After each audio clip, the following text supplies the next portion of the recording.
영화 배너에 출연한 배우 찰턴 헤스턴을 잘 아실 것입니다. 그가 지난주에 세상을 떠났지요. 배너는 1959년에 만들어진 작품인데 오늘날 상영을 해도 전혀 손색이 없을 그런 명영화입니다.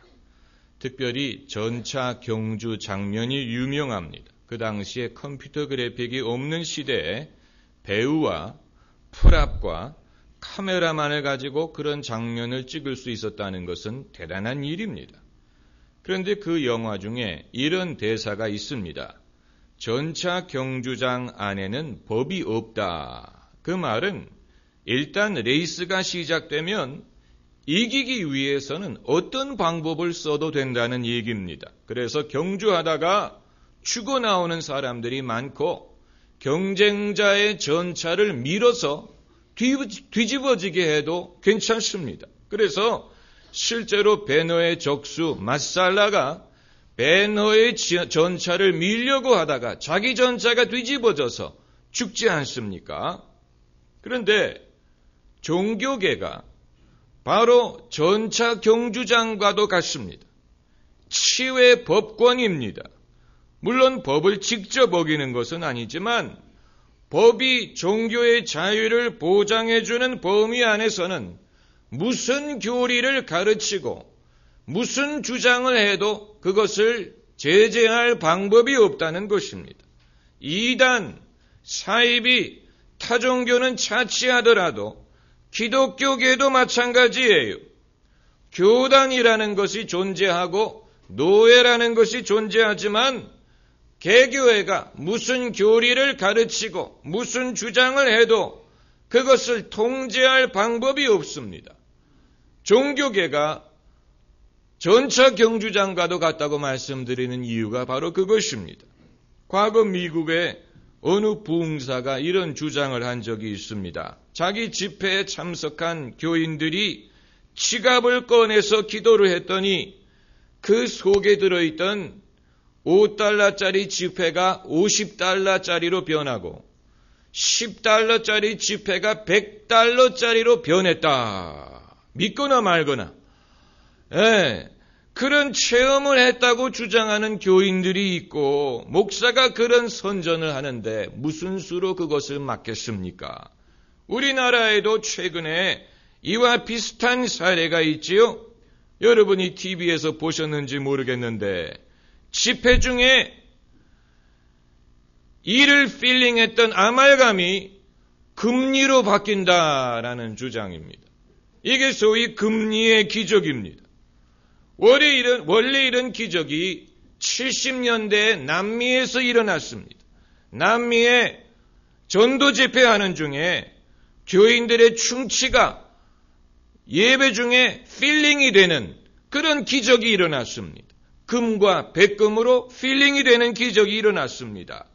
그것은 남미에서 일어난 것은 신빙성이 있습니다. 왜냐하면 그 사람들은 자기 돈으로 치과를 갈 수 없는 가난한 사람들이고 하나님이 그들을 불쌍히 여기셔서 예수님의 복음을 들을 때 하나님이 사랑하신다는 징표로 그들의 일을 고쳐주실 수 있는 것입니다. 그러나 대한민국에서 이미 치과에 가서 아말감으로 필링을 한 사람들에게 그것을 금으로 바꿔주신다. 그것은 하나님이 당신의 능력을 과시하는 것으로밖에는 볼 수가 없고 그것은 하나님이 행하는 것이라기보다는 금을 숭상하는 인간의 욕심이라고 밖에는 보이지 않는 것입니다. 그런데 이런 일이 있을 때마다 교인들이 그것을 직접적으로 비판하거나 의문을 제기하기보다는 발로 투표를 할 경우가 많습니다. 발로 투표한다는 말은 떠난다는 얘기입니다. 하나님에게 죄를 지을까 겁이 나서 성령에게 죄를 지을까 겁이 나서 마음속으로는 깨림직하지만 말로 말하지는 못하고 그냥 발로 투표를 하는 경우가 많습니다. 아마 여러분 중에도 과거에 발로 투표를 한 분들이 계실 것입니다. 그 과정에서 상처를 입으신 분들도 있을지 모르겠습니다. 여러분, 제일 실수를 인정하기 어려운 직업이 종교인들입니다. 왜냐하면 하나님이 함께 하신다고 믿기 때문에 자기의 주장에 대해서 거의 절대적입니다. 하나님이 함께 하시기 때문에 나는 옳다. 내 믿음이 옳다. 그러나 자기도 인간이라는 사실을 잊어버리는 것입니다. 하나님만이 하나님이요. 인간은 인간이에요. 신학자 칼 바르트가 한 말처럼 하나님은 하늘에 계시고 인간은 땅에 있다. 이것은 하나님의 절대성과 인간의 상대성, 인간의 연약함, 사람은 실수할 수 있는 존재라는 것을 기억하는 것이고, 그러기 때문에 우리가 은혜로 산다는 것을 말하는 것. 은혜를 필요로 하는 것은 종교인이든 목회자든 사도든 평신도든 죄인이든 의인이든 마찬가지. 하나님의 은혜는 절대적인 것입니다. 하나님의 은혜의 절대성이 말하고자 하는 것은 인간은 인간이고 죄짓고 실수하고 넘어지고 사람은 상대적이라는 것을 말하고자 하는 것입니다. 최근에 미국의 윌로우 크리크 교회 빌 하이벌스 목사가 자신의 실수를 인정했습니다. 그 교회는 소위 구도자 예배로 유명한 교회입니다. Seeker Sensitive Worship. 구도자 예배라는 것은 구도자들, 아직 믿음을 갖지 못한 사람들이 부담 없이 복음을 듣게 하기 위하여 주일 예배를 쇼식으로 구성한 것입니다. 그래서 그것이 전 세계적으로 이목을 끌고 우리나라에도 열린 예배라는 이름으로 도입이 됐습니다. 그런데 이 교회가 20년 동안 구도자 예배를 운영해 봤더니 교인들이 예수님의 제자가 되는 것 같지 않더라. 교인들이 이웃을 사랑하는 것 같지 않더라. 그래서 빌 하이벌스 목사가 내린 결론이 우리가 실수했다. 이런 결론을 내린 것입니다. 정말로 구도자 예배가 효과가 있느냐 없느냐를 떠나서 목회자가, 그것도 대형교회 목회자가 자신의 실수를 인정할 수 있다는 것은 대단한 일입니다. 왜냐하면 이렇게 하는 사람들이 별로 없기 때문에, 별로 없습니다. 그렇기 때문에 자신의 실수를 인정한다는 것은 그만큼 인격을 보여주는 것이고 겸손함을 보여주는 것이 되는 것입니다. 할렐루야.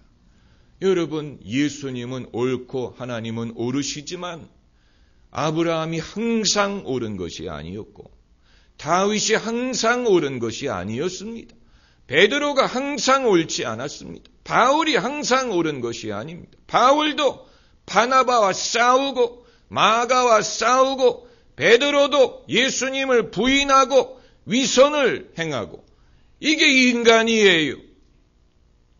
그렇기 때문에 자신의 실수를 인정할 수 있다는 것은 결코 자신의 인격이나 믿음을 폄하하는 것이 아니고 오히려 그것이 믿음을 보여주는 것이 아닙니까? 과거에 미국의 릭 워런 목사가 한국에 와서 집회를 인도할 때 제가 통역을 맡은 적이 있습니다. 그런데 그 목사님의 20대 초반 딸이 와서 아빠를 수종 들고 아빠를 돕는 것을 보고 제가 그걸 보고 감동이 돼서 그 딸에게 물어봤습니다. 당신은 소위 PK, 목사의 자녀로서 어떤 부모와 갈등을 빚었다든가 반항한 적이 없습니까? 그랬더니 자기는 그런 적이 없대. 그 비결이 뭔 것 같습니까? 그랬더니 자기 아빠는 한 번도 자기에게 너는 목사의 자식이기 때문에 이렇게 해야 된다라고 말하지 않고 너는 크리스찬이기 때문에 이렇게 해야 된다라고 가르치고 아버지가 잘못했을 때는 그것을 인정하는 것을 봤다는 것입니다. 아버지가 자기 자녀에게도 사과하고 용서를 구하는 것을 봤고, 그것이 뭔가 믿음에 대해서 좋은 인상을 갖게 하고 자기도 자기 아버지를 이해하고 돕고 싶은 마음이 생기게 됐다. 저는 그것을 보고 참 부럽고, 이것이 진짜 기독교인의 가정이다라고 생각을 한 적이 있는데, 여러분, 많은 교회와 목회자들이 범하는 실수는 믿음이 부족하다든가 무슨 열심히 부족한 게 아니고 오히려 그 반대입니다. 그것이 지나치는 것입니다. 그래서 열심히 지나쳐서 과대 선전, 과잉 포장, 과잉 약속을 하는 것입니다. 소위 거품이 많은 것입니다. 그래서 하나님도 약속하지 않는 것을 교회가 약속하고 하나님이 보장하지 않는 것을 교회가 보장을 하는 실수를 저지르는데, 여러분, 하나님은 당신이 약속하시지 않는 것에 대해서는 책임을 지지 않습니다. 인간의 열심이 하나님의 진실을 대신할 수 없습니다.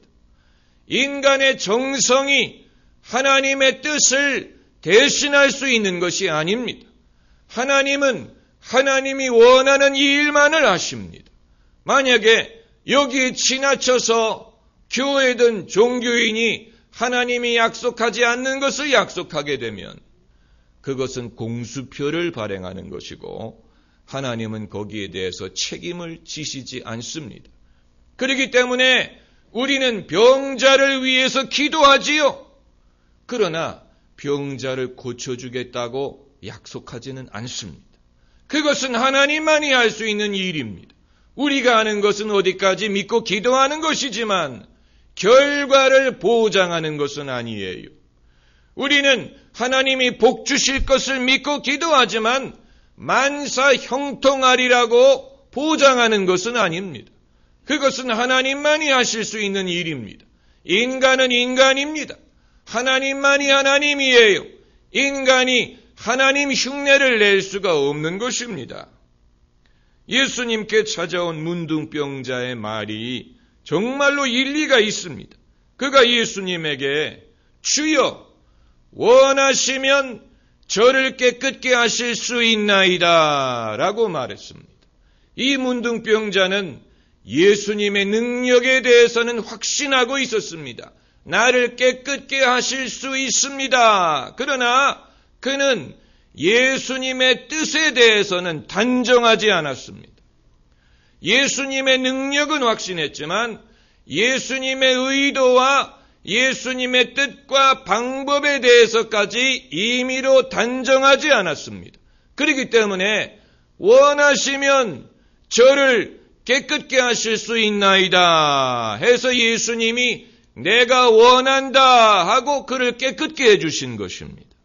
여러분, 우리는 하나님이 우리를 사랑하시고 하나님은 선하시고 구하는 자에게 선한 것을 주시고 당신을 사랑하는 자에게 모든 것이 합력하여 선을 이루게 하신다는 것을 믿습니다. 결국 모든 것이 잘 될 줄을 믿습니다. 그러나 어떤 방식으로 그렇게 될지는 알 수가 없는 것입니다. 그것은 하나님의 몫입니다. 그건 하나님이 정하실 것입니다. 그렇기 때문에 예수님의 제자들 중에도 야고보처럼 제일 먼저 순교하는 사람이 있고 요한처럼 제일 오래까지 사는 사람이 있지만 둘 다 예수님을 섬기는 것이고 둘 다 하나님의 뜻을 이룬 것입니다. 하나님의 뜻을 우리가 단정하려고 하면 안 됩니다. 그것은 하나님이 정하실 몫입니다. 그러므로 영어 표현으로 Let God be God. 하나님이 하나님 되시게 해야 됩니다. 하나님이 하나님의 몫을 하시게 해야 됩니다. 우리가 그것까지 할 수 있는 것이 아니에요. 그렇게 할 수도 없지만 그렇게 하려다가 우리가 손해를 보고 남들까지 손해를 끼치는 경우가 있는 것입니다. 그러면 어떻게 하라는 얘기냐? 기적을 기대하지도 말고 응답을 기대하지도 말고 그냥 합리적으로 신앙생활을 하라는 얘기냐? 그건 아닙니다. 오늘 본문에 베드로를 참고하라는 것입니다. 오늘 본문에서 베드로가 12 제자 중에서 유일하게 예수님과 같이 물 위를 걸었습니다. 아주 놀라운 기적을 경험했습니다. 그런데 베드로가 물 위를 걷기 전에 예수님이 그에게 하신 짧은 말씀이 있습니다. 28절을 보면은 베드로가 대답하여 가로되 주여 만일 주시거든 나를 명하사 물 위로 오라 하소서 한데 오라 하시니 예수님이 오라 come 이렇게 명령하셨더니 베드로가 물 위를 걸을 수가 있었던 것입니다. 이것이 열쇠. 만약에 예수님이 오라고 말씀하지 않았는데 임의로 베드로가 물 위를 걸으려고 했다면 빠졌을 것입니다. 그리고 이후에 베드로가 또 할 수 있나 보자 하고 물 위를 걸으려고 했다면 빠졌을 것입니다. 베드로는 이날 한 번만 물 위를 걸었습니다. 그걸 어떻게 알 수 있느냐 하면은 성경에 이후에 베드로가 또 물 위를 걸었다는 기록이 없습니다. 이것은 하나의 교통수단으로 그에게 허락한 게 아니에요. 여러분, 열쇠가 여기에 있는 것입니다. 그러므로 우리 신앙의 정당한 영역과 권한이 어디에 있느냐, 어디에서 오느냐? 예수님이 허락하신 만큼 옵니다. 예수님이 허락하신 만큼 우리의 신앙적인 권한이 있습니다. 인간의 열심이 주님의 허락을 대신할 수 없고 인간의 이 정성이 예수님의 뜻을 대신할 수 없습니다. 우리의 영적인 권한과 능력은 전적으로 하나님이 허락하시는 만큼만 있습니다. 대다수의 그리스도인들에게는 그것도 미치지 못하는 게 문제입니다. 주님이 이만큼 허락을 하셨는데 거기에 미치지 못하는 그리스도인들도 많아요. 그렇기 때문에 거기에 미치려고 애쓰는 것도 믿음이지만 그러나 주님이 허락하신 데에서 벗어나지 않는 것도 믿음입니다. 할렐루야. 이게 둘 다 믿음이에요. 주님이 허락하시는 것을 이루려고 애쓰는 것도 믿음이지만 거기에서 머무는 겸손함과 정직함도 믿음인 것입니다. 이 둘 다 필요합니다. 그래서 아마 여러분 이런 질문을 가지실 것입니다. 오라고 하시는 주님의 음성을 어떻게 들을 수 있습니까? 주님이 오라고 하시는 것을 내가 어떻게 알 수 있겠습니까? 그건 여러분에게 달렸습니다. 그걸 여러분이 깨닫는 게 필요합니다. 오늘 본문에 12 제자가 다 배에 있었는데 그 중에 베드로만 예수님께 여쭈었습니다. 만일 주님이시면 나를 명하여 물 위로 오게 하소서. 다른 제자들은 그런 요청을 하지 않았습니다. 그렇기 때문에 다른 제자들은 물 위를 걷지 못했어요. 다른 제자들에게는 오라고 말씀하지 않았습니다. 베드로가 예수님께 구했더니 예수님이 그에게 오라 권한을 주신 것입니다. 베드로가 그러한 기적을 경험할 수 있었던 것입니다. 그렇기 때문에 구하는 자가 받는 것입니다. 구하는 자, 문을 두드리는 자에게 열리는 것입니다. 그러므로 주님의 뜻을 아는 것이든 주님이 내게 주시는 목과 분깃과 권세와 축복과 이 모든 것을 어떻게 알 수 있느냐? 구하면서 알 수 있는 것입니다. 구하는 자에게 말씀하십니다. 찾는 자에게 허락하십니다. 우리가 이 열쇠를 얻게 될 것입니다. 할렐루야. 기도하십시다.